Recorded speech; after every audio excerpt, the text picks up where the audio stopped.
もう7月。暑くなってきたわね。もう夏ですから。こう暑いと辛いものが食べたくなりますね。実は辛い食べ物に含まれるカプサイシンという成分が血流を促進させるの。そうなんですね。だから辛い食べ物を摂ると体が温まり代謝も活発になるの。それで暑い日にも体温を上げて熱中症を予防するんですね。そうそう。辛い食べ物は食欲を増進させる効果もあるから栄養を摂りながら体力も維持できるわ。なるほど。だから夏に麻婆茄子を食べると暑さに負けずに元気に過ごせるんですね。そういうわけで麻婆茄子を食べて暑さを乗り切りましょう。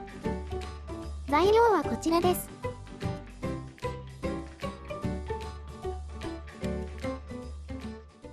まず茄子を切っていきます。乱切りで適当な大きさにカットし、塩を振って5分ほどアク抜きします。すごい。5分も経たないうちにもう茄子から水分が出てきてます。出てきた水はキッチンペーパーなどで拭き取ります。続いて長ネギをみじん切りにします。ネギを転がしながら包丁で筋を入れていきます。最後に根っこの部分を切り落として切っていくと簡単にみじん切りができます。続いて調味料を合わせていきます。赤味噌小さじ1、砂糖小さじ2、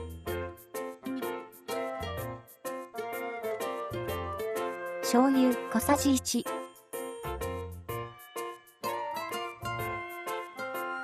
料理酒小さじ1と1/2の1、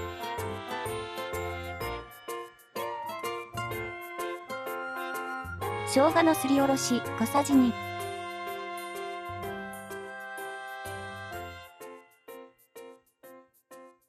これらをしっかり混ぜ合わせます。それでは茄子を調理していきます。フライパンに多めのサラダ油を入れて強火で熱します。そこに茄子を入れて揚げ焼きにします。薄く揚げ色がついたら、一旦茄子を取り出して油を切ります。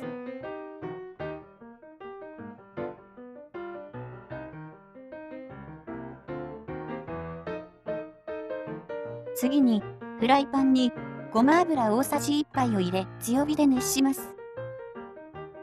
豚のひき肉を入れ、油が透明になるまで炒めます。そこに、甜麺醤を小さじ2杯、豆板醤を小さじ1杯入れて炒めます。さらに、一味唐辛子を小さじ半分ほど加え炒めます。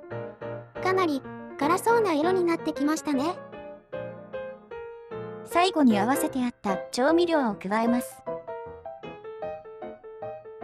タレが沸いたら、長ネギのみじん切りと、茄子を加えて混ぜ合わせます。茄子に調味料が絡んだら完成です。お好みでラー油をかけて調整してくださいね。おいしそう。麻婆茄子にはやっぱり白米がいりますね。いただきます。おいしい。豆板醤と甜麺醤の旨味がしっかりと口の中に広がってきますね。